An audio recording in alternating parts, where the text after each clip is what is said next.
রান্নাঘরের গ্যাস আমাদের সবার জীবনেরই একটা অংশ, কিন্তু আমরা কি কখনো একটু থেমে ভেবে দেখেছি যে এই যে লাল সিলিন্ডারের এলপিজি আর পাইপলাইনের পিএনজি, এগুলোর মধ্যে আসল তফাৎটা ঠিক কোথায়? কোনটা বেশি সেফ আর কোনটা আমাদের পকেটের জন্য ভালো? চলুন আজকে এই দুটো জ্বালানির একেবারে ভেতর থেকে সবটা জেনে নেওয়া যাক। শুধু একবার কল্পনা করুন, রান্নাঘরে গ্যাস লিক হচ্ছে, অথচ কেউ খেয়াল করেনি। এরপরের মুহূর্তে কি ঘটবে সেটা কিন্তু পুরোপুরি নির্ভর করছে একটা জিনিসের ওপর: আপনার বাড়িতে কোন গ্যাসটা ব্যবহার হয়। হ্যাঁ, এই ছোট্ট একটা পার্থক্যই একটা বিশাল দুর্ঘটনা আটকাতে পারে। চলুন ব্যাপারটা কি সেটা পরিষ্কার করে বুঝি।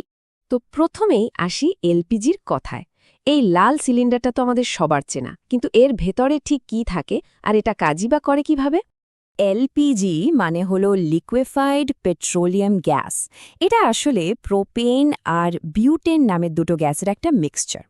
অনেক হাই প্রেসারে এই গ্যাসকে লিকুইড বা তরল করে স্টিলের সিলিন্ডারে ভরা হয়। মানে সহজ কথায় বলতে গেলে এটা হলো স্টোর এনার্জি, যা আমরা সিলিন্ডারে করে বাড়িতে নিয়ে আসি। এলপিজির কয়েকটা মেইন পয়েন্ট যদি দেখি, তো এটা প্রোপেন আর বিউটেন দিয়ে তৈরি। হাই প্রেসারে সিলিন্ডারে রাখা হয়, আর সেই জন্যই ফুরিয়ে গেলে আমাদের বুক করতে হয়।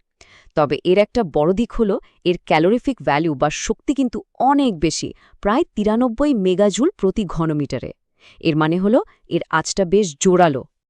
তো এলপিজির কথা তো হলো, এবার আসি এর অল্টারনেটিভ মানে পিএনজির কথায়। এটা কিন্তু কোনো সিলিন্ডারে আসে না, বরং পাইপলাইনের মাধ্যমে সোজা আমাদের রান্নাঘরে এসে পৌঁছায়। পিএনজি হল পাইপড ন্যাচারাল গ্যাস। এর প্রধান উপাদান হল মিথেন, বলতে গেলে 90%-এরও বেশি। এটা মাটির নিচে পাইপলাইনের বিশাল নেটওয়ার্কের মাধ্যমে খুব কম প্রেসারে সরাসরি আমাদের বাড়িতে আসে। তাই একে বলা হয় ডাইরেক্ট সাপ্লাই ফিউল, কারণ এখানে শক্তির উৎসটা আপনার বাড়িতে কন্টিনিউয়াসলি আসছে। পিএনজির সবচেয়ে বড় সুবিধার কথা যদি বলি, তো সেটা হলো এর নিরবিচ্ছিন্ন সাপ্লাই। দিনে 24 ঘন্টা, সপ্তাহে 7 দিন। মানে রান্না করতে করতে গ্যাস ফুরিয়ে যাওয়ার কোনো টেনশনই নেই, বাড়িতে আলাদা করে সিলিন্ডার রাখারও দরকার নেই। আর সবচেয়ে ইম্পর্ট্যান্ট ব্যাপার হলো এটা মাত্র 21 মিলিবার, মানে খুবই কম প্রেসারে সাপ্লাই করা হয়, যা একে আরও অনেক বেশি নিরাপদ করে তোলে। এখন আমরা এই আলোচনার সবচেয়ে গুরুত্বপূর্ণ পয়েন্টে চলে এসেছি: সেফটি বা নিরাপত্তা। কারণ দেখুন, সুবিধা বা খরচ যাই হোক, পরিবারের সুরক্ষার চেয়ে দামি তো আর কিছু হতে পারে না, তাই না? আর এখানেই কিন্তু এই দুটো গ্যাসের মধ্যে আসল খেলাটা লুকিয়ে আছে। সবথেকে বড় পার্থক্যটা হচ্ছে এদের ওজনে। বিজ্ঞানের ভাষায় যাকে বলে আপেক্ষিক গুরুত্ব বা স্পেসিফিক গ্র্যাভিটি। সহজ করে বললে এলপিজি কিন্তু বাতাসের চেয়ে প্রায় 1.5 থেকে 2 গুণ ভারী, আর অন্যদিকে পিএনজি বাতাসের চেয়ে প্রায় অর্ধেক হালকা। এই একটা ছোট্ট ফ্যাক্ট, কিন্তু এটাই সব কিছু বদলে দেয়। এর ফলটা কি হতে পারে ভাবুন। কোনো কারণে যদি এলপিজি লিক করে, তাহলে ভারী হওয়ার কারণে সেটা নিচে নামতে শুরু করে এবং ঘরের মেঝেতে একটা অদৃশ্য কার্পেটের মতো জমে যায়। আর তারপর ঘরের মধ্যে ছোট্ট একটা স্পার্কই যথেষ্ট। সেটা হতে পারে আপনার ফ্রিজের কম্প্রেসার থেকে বা একটা সাধারণ লাইটের সুইচ অন করার সময়। ব্যাস, একটা ভয়ঙ্কর বিস্ফোরণ ঘটে যেতে পারে। কিন্তু পিএনজির ক্ষেত্রে কি হয়? ঠিক তার উল্টোটা। এটা যেহেতু হালকা, লিক করার সাথে সাথে এটা সোজা ওপরের দিকে উঠে যায় এবং ঘরের জানালা বা ভেন্টিলেটর দিয়ে খুব সহজে বাইরে বেরিয়ে যায়। এটা এক জায়গায় জমে থাকতে পারে না, যার ফলে বিস্ফোরণের ঝুঁকিটা অনেক অনেক কমে যায়। এই কথাটা খুব ভালো করে মনে রাখা দরকার। এলপিজি বাতাসের চেয়ে ভারী, তাই নিচে জমে বিপদ বাড়ায়। আর পিএনজি বাতাসের চেয়ে হালকা, তাই ওপরে উঠে গিয়ে বিপদ কমায়। গ্যাসের এই সাধারণ বৈজ্ঞানিক ধর্মটাই কিন্তু নিরাপত্তার ক্ষেত্রে সবচেয়ে বড় পার্থক্যটা গড়ে দেয়। তো সেফটির দিকটা তো পরিষ্কার হলো।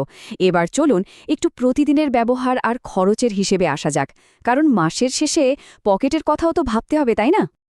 এই টেবিলটা দেখলেই ব্যাপারটা একদম জলের মতো পরিষ্কার হয়ে যাবে। দেখুন, পিএনজিতে আপনি 24 ঘন্টা গ্যাস পাবেন, সাপ্লাই কন্টিনিউয়াস, বিল দেবেন ব্যবহারের পর, ঠিক বিদ্যুতের বিলের মতো। আর রান্নাঘরে সিলিন্ডার রাখার জন্য বাড়তি জায়গারও দরকার নেই। অন্যদিকে এলপিজিতে সিলিন্ডার শেষ হলেই বুকিংয়ের চিন্তা, ডেলিভারির জন্য অপেক্ষা, আর দামও তো প্রায়ই ওঠানামা করে। এক কথায় বলতে গেলে পিএনজি মানে হলো নো সিলিন্ডার টেনশন। রান্নার মাঝে গ্যাস ফুরিয়ে যাওয়ার ভয় নেই, ভারী সিলিন্ডার টানাটানির ঝামেলা নেই, আর স্বচ্ছ মিটারিংয়ের কারণে আপনি ঠিক ততটাই বিল দেবেন যতটা ব্যবহার করেছেন। মানে একটা ঝামেলা মুক্ত জীবন। আচ্ছা, অনেকের মনেই একটা কমন প্রশ্ন আসে যে পিএনজির আঁচ নাকি এলপিজির মতো জোরালো নয়, মানে পিএনজি ব্যবহার করলে কি রান্না হতে বেশি সময় লেগে যায়? চলুন এর পেছনে সায়েন্সটা একটু বুঝে নেওয়া যাক। এই চার্টটা দেখুন, এখানে দুটো গ্যাসের ক্যালোরিফিক ভ্যালু, মানে কোন গ্যাস কতটা শক্তি তৈরি করে সেটা দেখানো হয়েছে। পরিষ্কার দেখা যাচ্ছে যে এলপিজির ভ্যালু প্রায় 93 মেগাজুল আর পিএনজির প্রায় 38। এর মানে হলো এটা সত্যি যে একই পরিমাণে এলপিজি বেশি তাপ তৈরি করে, তাই এর আঁচ বেশি গরম। তো এই ডেটা দেখে মনে হতেই পারে যে পিএনজিতে রান্না করাটা হয়তো একটু স্লো বা কম এফিশিয়েন্ট, কিন্তু ব্যাপারটা কি আসলেই তাই?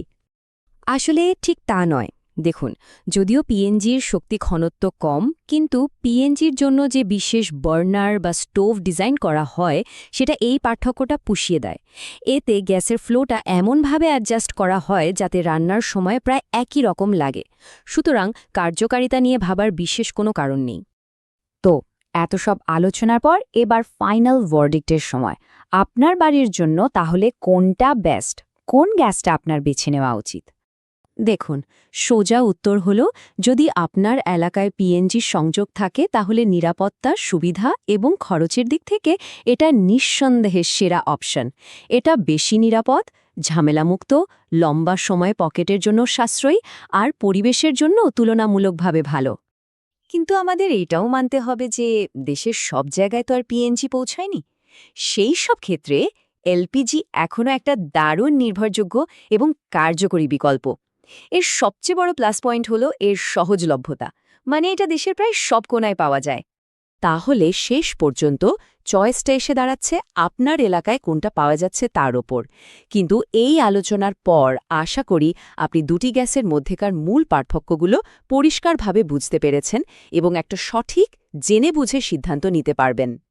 একটা কথা মনে রাখবেন, এই সিদ্ধান্তটা শুধু টাকাটা সুবিধার নয়, এর সাথে সরাসরি জড়িয়ে আছে আপনার এবং আপনার পরিবারের নিরাপত্তা। তাই এই জরুরি তথ্যগুলো আপনার পরিচিতদের সাথেও শেয়ার করুন, যাতে আপনার কাছের মানুষরাও একটা নিরাপদ সিদ্ধান্ত নিতে পারে।